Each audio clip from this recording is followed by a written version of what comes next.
श्री कृष्ण गोविंदे हरे मुरारी, हे नाथे नारायण वासुदेवा। हरे कृष्णा। आप सभी का दिन शुभ और मंगलमय हो। आज मैं आपको एकादशी पारण पर सुनी जाने वाली संपूर्ण कहानी सुनाने जा रही हूँ। प्रेम से बोलिए तुलसी माता की जय हो, विष्णु भगवान की जय हो। भगवती तुलसी मूल प्रकृति की प्रधान अंश हैं। प्रारंभ में वे गोलोक में तुलसी नाम की गोपी थीं। भगवान के चरणों में उनका अतिशय प्रेम था। रास लीला में उनकी श्री कृष्ण के प्रति अनुरक्ति देखकर राधा जी ने कुपित होकर उन्हें मानव योनि में जन्म लेने का श्राप दे दिया। इससे वे भारतवर्ष में राजा धर्मध्वज की पुत्री हुईं। गोलोक में सुदामा नाम का एक गोप था। भगवान श्री कृष्ण का मुख्य पार्षद था। उसे भी किसी कारण से क्रोधित होकर राधा जी ने दानव योनि में जन्म लेने का श्राप दे दिया। उनके श्राप से अगले जन्म में वह सुदामा शंखचूड़ दानव बना। ब्रह्मा जी की प्रेरणा से भगवती तुलसी का शंखचूड़ दानव से गंधर्व विवाह संपन्न हुआ। ब्रह्मा जी का वरदान प्राप्त कर उस दानव राज ने अपने पराक्रम द्वारा देवताओं को स्वर्गलोक से निष्कासित कर उस पर अपना अधिकार जमा लिया। देवगण एकत्र होकर भगवान विष्णु जी के शरण में गए। भगवान विष्णु जी ने देवताओं को शंखचूड़ के जन्म एवं वरदान आदि की सब कथा सुनाई तथा उसकी मृत्यु का उपाय बताते हुए उसे मारने के लिए भगवान शंकर को एक त्रिशूल प्रदान किया तथा यह भी बताया कि तुलसी का सतीत्व नष्ट होने पर ही उसकी मृत्यु संभव हो सकेगी। इसका भी आश्वासन भगवान विष्णु ने देवताओं को दिया। अपने कहे अनुसार भगवान विष्णु ने छल पूर्वक तुलसी का सतीत्व नष्ट कर दिया। उधर भगवान शंकर ने त्रिशूल द्वारा शंखचूड़ का वध कर डाला। पतिव्रता तुलसी को भगवान के द्वारा छल पूर्वक अपना सतीत्व नष्ट करने की जानकारी हुई तो वह अत्यंत शोक होकर उन्होंने भगवान को पाषाण होने का श्राप दे दिया। तुलसी की कारुणिक अवस्था देखकर उसे समझाते हुए भगवान ने कहा, हे भद्रे, तुमने मेरे लिए बहुत समय तक तपस्या किया था। साथ ही इस शंखचूड़ ने भी तुम्हारे लिए दीर्घ समय तक तपस्या की थी। तुम्हें पत्नी रूप में प्राप्त करने के बाद अंत में वह गोलोक चला गया।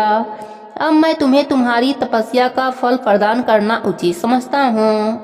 तुम्हारा यह शरीर गंडकी नदी के रूप में प्रसिद्ध होगा। तुम्हारा केश समूह पुण्य वृक्ष के रूप में प्रकट होगा जो तुलसी नाम से प्रसिद्ध होगा। देव पूजन में प्रयुक्त होने वाले समस्त पुष्पों और पत्तों में तुलसी की प्रधानता होगी। सभी लोकों में निरंतर तुम मेरे सानिध्य में रहोगी। मैं भी तुम्हारे श्राप से पाषाण बनकर गंडकी नदी के तट के समीप निवास करूंगा। चारों वेदों को पढ़ने तथा तपस्या करने से जो पुण्य प्राप्त होगा वह पुण्य शालिग्राम शिला के पूजन से सुलभ हो जाएगा। उसी समय तुलसी के शरीर से गंडकी नदी उत्पन्न हुई और भगवान श्री हरि उसी के तट पर मनुष्यों के लिए पुण्य फल देने वाले शालिग्राम बन गए। ब्रह्मा जी कहते हैं कि यदि तुलसी के आधे पत्ते से भी प्रतिदिन भक्ति पूर्वक भगवान की पूजा की जाए तो भी वे स्वयं आकर दर्शन देते हैं। अपनी लगाई हुई तुलसी जितना ही अपने मूल का विस्तार करती हैं उतने ही सहस्त्र युगों तक मनुष्य ब्रह्मलोक में प्रतिष्ठित रहता है। यदि कोई तुलसी को संयुक्त जल से स्नान कराता है तो वह सब पापों से मुक्त हो भगवान विष्णु के लोक में आनंद का अनुभव करता है। जो व्यक्ति तुलसी का संग्रह करता रहता है और लगातार तुलसी वन तैयार करता रहता है वह उतने ही पाप मुक्त हो ब्रह्म भाव को प्राप्त होता है। जिसके घर में तुलसी का बगीचा विद्यमान है उसका वह घर तीर्थ के समान है। वहाँ यमराज के दूत नहीं जाते। तुलसी वन सब पापों को नष्ट करने वाला पुण्यमय कामनाओं को देने वाला है। जो श्रेष्ठ मानव तुलसी का बगीचा लगाते हैं वे यमराज को नहीं देखते। जो मनुष्य तुलसी माला धारण करते हैं पाप उनके शरीर का स्पर्श नहीं करता। जहाँ तुलसी वन की छाया होती है वहीं पितरों की तृप्ति के लिए श्राद्ध करना चाहिए। जो प्रतिदिन आदर पूर्वक तुलसी जी की महिमा सुनता है वह सब पापों से मुक्त हो विष्णु लोक को जाता है। प्रेम से बोलिए तुलसी माता की जय हो। एक बार राधा जी सखी से बोली, सखी तुम श्री कृष्ण की प्रशंसा के लिए किसी देवता की ऐसी पूजा बताओ जो परम सौभाग्यवर्धक हो। तब समस्त सखियों में श्रेष्ठ चंद्रनना ने अपने हृदय में एक क्षण तक कुछ विचार किया, फिर बोली। चंद्रनना ने कहा, राधे, परम सौभाग्यदायक और श्री कृष्ण की भी प्राप्ति के लिए वरदायक व्रत है तुलसी जी की सेवा। तुम्हें तुलसी सेवन का ही नियम लेना चाहिए, क्योंकि तुलसी का यदि स्पर्श अथवा ध्यान, नाम, संकीर्तन, आरोपण रोपण किया जाए तो महान पुण्यप्रद होता है। हे राधे, जो प्रतिदिन तुलसी की 9 प्रकार से भक्ति करते हैं वे कोटि सहस्त्र युगों तक अपने उस सुकृत का उत्तम फल भोगते हैं। मनुष्यों की लगाई हुई तुलसी जब तक शाखा प्रशाखा, बीज, पुष्प और सुंदर दलों के साथ पृथ्वी पर बढ़ती रहती है, तब तक उनके वंश में जो जो जन्म लेता है वे सभी हो हजारों कल्पों तक श्री हरि के धाम में निवास करते हैं। जो तुलसी मंजरी सिर पर रखकर प्राण त्यागता है वह सैकड़ों पापों से युक्त क्यों ना हो, यमराज उनकी ओर देख भी नहीं सकते। इस प्रकार चंद्रनना की कही बात सुनकर रासेश्वरी श्री राधा ने साक्षात श्री हरि को संतुष्ट करने वाले तुलसी सेवन का व्रत आरंभ कर दिया। श्री राधा रानी का तुलसी सेवा व्रत केतकी वन में 100 हाथ गोलाकार भूमि पर बहुत ऊंचा और अत्यंत मनोहर श्री तुलसी का मंदिर बनवाया, जिसकी दीवार सोने से जड़ी थी और किनारे किनारे पदराग मणि लगी थी। वह सुंदर सुंदर पन्ने, हीरे और मोतियों के परकोटे से अत्यंत सुशोभित था और उसके चारों ओर परिक्रमा के लिए गली बनाई गई थी, जिसकी भूमि चिंतामणि से मणित थी। ऐसे तुलसी मंदिर के मध्य भाग में हरे पल्लवों से सुशोभित तुलसी की स्थापना करके श्री राधा ने अभिजीत मुहूर्त में उनकी सेवा आरंभ कर दी। श्री राधा जी ने आश्विन शुक्ल पूर्णिमा से लेकर चैत्र पूर्णिमा तक तुलसी सेवन व्रत का अनुष्ठान किया। व्रत आरंभ करके उन्होंने प्रतिमास पृथक पृथक रस से तुलसी जी को सींचा। कार्तिक में दूध से, मार्गशीर्ष में ईख के रस से, पौष में द्राक्षा रस से, माघ में 12 मासी आम के रस से, फाल्गुन मास में अनेक वस्तुओं से मिश्रित मिश्री के रस से और चैत्र मास में पंचामृत से उनका सींचन किया और वैशाख कृष्ण प्रतिपदा के दिन उद्यापन का उत्सव किया। उन्होंने 2 लाख ब्राह्मणों को 56 भोगों से तृप्त करके वस्त्र और आभूषणों के साथ दक्षिणा दी। मोटे मोटे दिव्य मोतियों का 1 लाख भार और स्वर्ण का 1 कोटि भार श्री गर्गाचार्य को दिया। उस समय आकाश से देवता तुलसी मंदिर पर फूलों की वर्षा करने लगे। उसी समय स्वर्ण सिंहासन पर विराजमान हरिप्रिया तुलसी देवी प्रकट हुईं। उनके 4 भुजाएं थीं, कमल दल के समान विशाल नेत्र थे, 16 वर्ष की सी अवस्था और श्याम क्रांति थी। मस्तक पर हेममय किरीट प्रकाशित था और कानों में कंचनमय कुंडल झलमला रहे थे। गरुड़ से उतरकर तुलसी देवी ने रंगवल्ली जैसी श्री राधा जी को अपनी भुजाओं से अंक में भर लिया और उनके मुखमंडल पर चुम्बन किया। तुलसी बोली, कलावती राधे, मैं तुम्हारी भक्ति से प्रसन्न हूँ। यहाँ इंद्रिय, मन, बुद्धि और चित्त द्वारा जो जो मनोरथ तुमने किया है वह सब तुम्हारे सम्मुख सफल होंगे। इस प्रकार हरिप्रिया तुलसी को प्रणाम करके वृषभानु नंदिनी राधा ने उनसे कहा, देवी, गोविंद के युगल चरणों में मेरी अहेतु की भक्ति बनी रहे। तब तथास्तु कहकर हरिप्रिया अंतर ध्यान हो गईं। इस प्रकार पृथ्वी पर जो मनुष्य श्री राधिका के इस विचित्र उपाख्यान को सुनता है वह भगवान को पाकर कृत हो जाता है। प्रेम से बोलिए तुलसी माता की जय हो, विष्णु भगवान की जय हो, राधा रानी की जय हो। अब सुनते हैं मोक्षदा एकादशी व्रत की कथा। पवित्र गोकुलपुरी में किसी समय पहले एक बैखानस नाम का राजा राज्य करता था। वह राजा अपनी प्रजा का पुत्र के समान पालन किया करता था। उसके राज्य में चारों वेदों को जानने वाले कर्मठी ब्राह्मण निवास करते थे। एक दिन रात में राजा ने सपने में देखा कि उसके पूज्य पिताश्री महाभयानक नरक में पड़े हुए हैं और राजा को देखकर प्रार्थना करने लगे कि हे पुत्र, कोई उपाय कर मुझे इस भीषण यातना से बाहर करो। प्रातः काल उठने पर राजा का मन परम खिन्न था। वह यही सोच रहा था कि किस प्रकार अपने पूज्य पिताजी को नरक से बाहर करूं।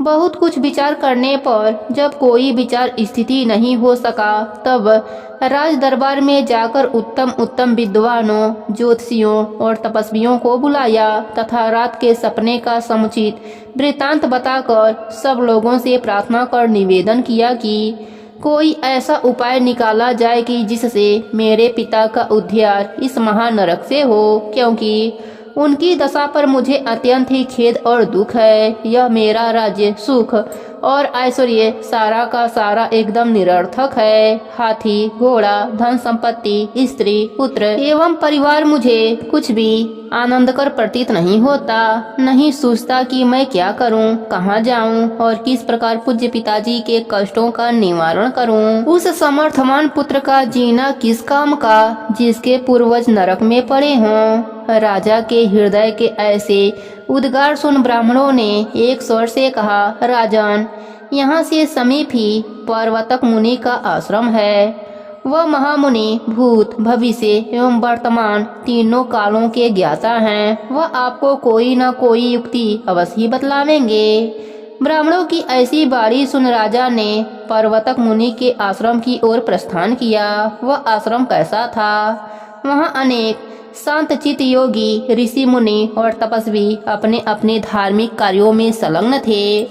वह स्थान चतुर्वेद ज्ञाता वेदज्ञों से परिपूर्ण था। ऐसे ऐसे महात्माओं से घिरे हुए पर्वत मुनि अत्यंत तेजोमय दूसरे ब्रह्मा के समान ही दिखलाई पड़ते थे। राजा ने मुनि को साष्टांग नमस्कार किया। मुनि ने आशीर्वाद देकर उनके परिवार और राज्य के कुशल समाचार पूछे। राजा ने कहा, भगवान, आपकी कृपा से परिवार एवं राज्य सभी कुशल पूर्वक हैं। यद्यपि राज्य में किसी प्रकार की बाधा एवं विघ्न नहीं है, तथापि कुछ मानसिक कष्ट इस समय अवश्य कष्ट दे रहे हैं। उन्हीं के निवारणार्थ आपकी सेवा में मैं उपस्थित हुआ हूँ। आशा ही नहीं, विश्वास है कि अब आपकी दया से वे भी दूर हो जाएंगे। राजा के ऐसे वचन सुन मुनि ध्यानावस्थित हो भविष्य का चिंतन करने लगे। एक मुहूर्त मात्र ही आंखें खोल कहने लगे, राजन, तू अपने पापी पिता की यातनाओं से दुखी होकर यहाँ आया है। तेरे पिता ने काम बस अपनी एक स्त्री का ऋतु भंग किया था। ऐसे पाप के फल स्वरूप वह नरक यातना भोग रहे हैं। मुनि के वचन सुन राजा ने कहा, भगवान, किस दान, पुण्य एवं व्रत से मैं उनका उद्धार कर सकता हूँ? कुछ विचार कर मुनि ने कहा, राजन, अघन मास के शुक्ल पक्ष की एकादशी का व्रत आप सपरिवार कीजिए और उसका पुण्य अपने पिता के लिए अर्पण कीजिए तो अवश्य ही आपके पिता का उद्धार होगा। राजा ने मुनि के आश्रम से आकर उनकी आज्ञा अनुसार सपरिवार एकादशी का व्रत कर उसका पुण्य अपने पिता को अर्पण कर दिया। फलस्वरूप उसके पिता को नरक से निकाल एक दिव्य विमान में बैठाकर स्वर्गलोक भेजा गया। जाते हुए आकाश मार्ग से अपने पुत्र को धन्यवाद और कल्याण होने का आशीर्वाद देते गए। राजन, इस मोक्षता एकादशी का व्रत करने वाले के समस्त पाप नष्ट हो जाते हैं और वह मोक्ष पाता है। इससे बढ़कर मोक्ष देने वाला कोई दूसरा व्रत नहीं है। इस व्रत के करने वालों को क्या फल मिलता है, इसे मैं भी नहीं जानता। हाँ, इस कथा के मात्र सुनने एवं सुनाने से भाजपेय यज्ञ का फल प्राप्त होता है। स्वर्ग एवं मोक्ष को देने वाला यह एकादशी व्रत चिंतामणि स्वरूप है। प्रेम से बोले विष्णु भगवान की जय हो। अब सुनते हैं 11 माता की कथा। एक समय की बात है, एक नगर में एक सेठ रहता था। वह अपने शादी के बाद नए वस्त्र पहनकर अपने पत्नी को लाने पहली बार ससुराल जा रहा था।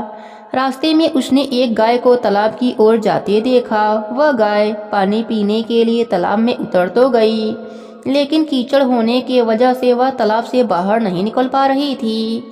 गाय ने उस आदमी को वहां से गुजरते हुए देखा तो उसने उससे मदद मांगी, लेकिन सेठ ने कहा कि मैं नया वस्त्र पहना हूँ, मैं अपने ससुराल जा रहा हूँ। अगर मैं तुम्हारी मदद करूँगा तो मेरे कपड़े गंदे हो जाएंगे। गाय माता उदास हो गईं और वह कीचड़ में धंसती जा रही थीं। गाय ने उस सेठ को श्राप दे दिया कि अब से 8 पहर बाद तू गधा बन जाएगा। अब वह सेठ डर गया और गाय से अपने भूल के लिए क्षमा मांगने लगा, लेकिन तब तक गाय पूरी तरह पानी में डूब चुकी थी। वह सेठ पछताता हुआ उदास मन से अपने ससुराल पहुंचा। जाते ही उसने अपने पत्नी को ले जाने की रट लगा दी। सभी ने उसे बहुत आग्रह किया कि अभी तो तुम आए हो, कम से कम एक रात यहाँ रुक जाओ, लेकिन वह रुकने के लिए तैयार न हुआ। तब उसकी पत्नी ने कहा कि जब सभी लोग इतना कह रहे हैं तो आप एक दिन के लिए क्यों नहीं रुक जाते। तब उसने अपने पत्नी को गाय के श्राप वाली बात बताई। उसकी पत्नी उसी वक्त अपने मायके से विदाई लेकर पति के साथ चल पड़ी। 8 पहर बाद वह आदमी गधा बन गया और पूरा दिन घर में पड़ा रहता। कुछ दिनों के बाद घर में खाने पीने के लाले पड़ गए। तब उसने अपने पत्नी से कहा कि मुझे लेकर बाहर मजदूरी करो। तब उसकी पत्नी उसे लेकर बाहर गई और नगर के राजा के वहां मजदूरी का काम करने लगी। उसे वहां बोझ उठाते देख लोगों ने कहा कि तुम्हारे पास तो गधा है, फिर तुम बोझ क्यों उठा रही हो। परंतु उसने कोई भी उत्तर नहीं दिया और अपना काम करती रही। दूर से यह सब राजा भी देख रहा था। उसने भी उसे यही कहा कि तुम्हारे पास तो गधा है, फिर तुम यह बोझ क्यों उठा रही हो। तब उसने राजा से कहा कि यह गधा नहीं है, यह मेरे पति हैं। उसने गाय के श्राप वाली पूरी बात राजा को बताई। राजा अपने नगर में विद्वानों और पंडितों को बुलाकर इसका उपाय पूछा। तब एक विद्वान ने बताया कि जिस किसी ने 101 एगारस का व्रत किया हो तो वह अपने पुण्य का फल इसे दे दे तो यह अपने असली रूप में आ सकता है। यहाँ हम आपको एगारस का अर्थ स्पष्ट कर देते हैं। 11 एकादशी व्रत रखने पर 1 एगारस पूरा होता है और 22 एकादशी का व्रत रखने पर 2 एगारस पूरा होता है। ऐसे ही जिसने 101 बार 11 एकादशी के व्रत किए हों उसके पुण्य के फल से वह आदमी अपने असली रूप में आ जाएगा। राजा ने अपने पूरे नगर में घोषणा करा दी, लेकिन किसी ने भी पूरे 101 एगारस नहीं किए थे। कई दिन बाद उन्हें एक बुढ़िया मिली जिसने 101 एगारस पूरा कर लिया था। राजा ने उस बुढ़िया को उसका फल देने को कहा, लेकिन वह बुढ़िया 100 एगारस एकादशी का फल देने को तैयार हुई, क्योंकि 1 एगारस का फल वह खुद अपने लिए रखना चाहती थी, जिससे कि उसे मोक्ष की प्राप्ति हो और वैकुंठ धाम में वास मिले। इतना कहकर उसने अपने 100 एगारस का फल उस सेठ को दे दिया। तब वह गधा से मनुष्य रूप में आ गया, लेकिन 1 एगारस कम होने के वजह से गधे की पूंछ उसके शरीर से नहीं गई। एगारस व्रत की महिमा देखकर पति पत्नी भी एगारस व्रत करने का निर्णय लिया। वह दोनों पति पत्नी एगारस का व्रत करने लगे।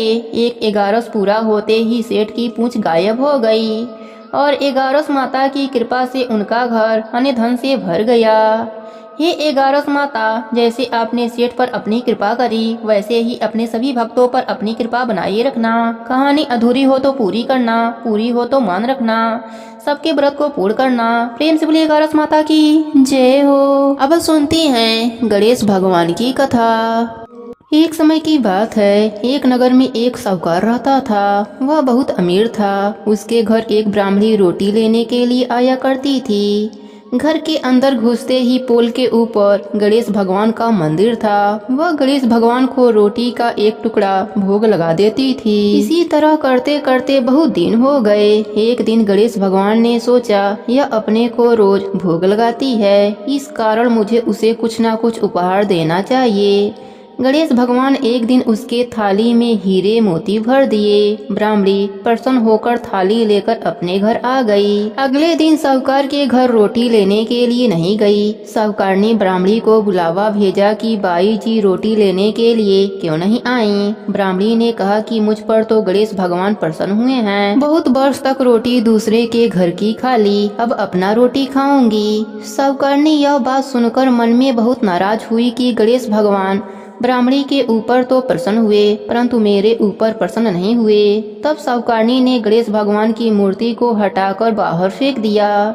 इधर सेठ जी के दुकान में धंधा पानी चलना बंद हो गया। एक दिन सेठ जी की नजर पोल की मंदिर पर गई तो सेठानी से पूछा कि गणेश भगवान कहाँ गए। साहूकारनी ने कहा कि ऐसे गणेश भगवान का क्या करें, जो ब्राह्मणी पर तो प्रसन्न हुए लेकिन हमारे ऊपर प्रसन्न नहीं हुए, इस कारण मैं गणेश भगवान को हटाकर पोखरे में फेंक दिया। सेठ जी ने कहा, यह तुमने क्या किया? मेरे तो सारे धंधे पानी चलना बंद हो गया। गणेश भगवान को कहाँ फेंका, मुझे बताओ, मैं वापस लेकर आता हूँ। साहूकार जी वापस गणेश भगवान को लेने के लिए गए तो गणेश भगवान इतने भारी हो गए कि उठे ही नहीं। साहूकार ने कहा, हे प्रभु, मुझसे क्या गलती हो गई है, मुझे क्षमा कर दीजिए और मेरे साथ मेरे घर पर चलिए। गणेश भगवान और भी भारी होते गए और बोले कि मैं नहीं चलूँगा। पहले साहूकारनी को बुलाकर लाओ, यहाँ पर आकर नाक रगड़े, माफी मांगे तो मैं चलूँ, मुझे हमेशा सवा सिर का चूरमा करके भोजन करावे तो मैं चलूँ। साहूकारनी को लेकर नाक रगड़वाया और माफी मंगवाई, सवा सिर का चूरमा चढ़ाने का हामी भरवाई। तब गणेश भगवान हल्के हो गए। साहूकार गणेश भगवान को लाकर पोल में बैठा दिया। अब साहूकार का धंधा वापस से शुरू हो गया। हे गणेश जी महाराज, जैसे आपने ब्राह्मणी और साहूकारनी पर प्रसन्न हुए, वैसे ही सभी पर प्रसन्न होना। कहानी अधूरी हो तो पूरी करना, पूरी हो तो मान रखना, सबके व्रत को पूर्ण करना। प्रेम से बोलिए गणेश भगवान की जय हो।